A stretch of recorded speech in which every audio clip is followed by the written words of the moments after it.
آخری ایک روایت بھی سنا دیتا ہوں تاکہ جو لوگ غفلت میں ہیں نا تھوڑے سے جاگ جائیں. کچھ لوگ ہوتے ہیں فضیلت سناتے جاؤ وہ سمجھتے نہیں ہیں، وہ کہتے ہیں یہ فضیلتیں ہیں. تو کچھ چیزیں ہوتی ہیں نا رغبت سے نہیں، پھر رہبت سے، رہبت کہتے ہیں ڈرانے سے، وہ ٹھیک ہوتے ہیں. تو آئیے آپ کو رہبت بھی سناتا ہوں، ڈر والی حدیث. سیدنا عمر فرماتے ہیں، ان کا اثر ہے، ان کا فرمان ہے.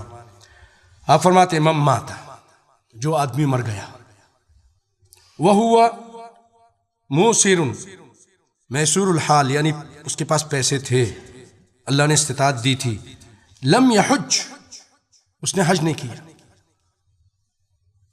فلیمت علی ای حال، اب اس کی مرضی جیسے چاہے مرے. غور سے سنیے گا، اب اس کی مرضی جیسے مرے.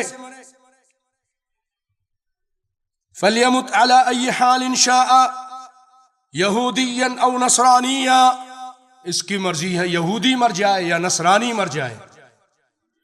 کون کہہ رہا ہے؟ عمر بن خطاب کہہ رہے ہیں. اس کو معمولی بھی نہ سمجھو بھائیو. اور یہ صحیح روایت ہے، ابن ابی شیبہ میں یہ روایت موجود ہے.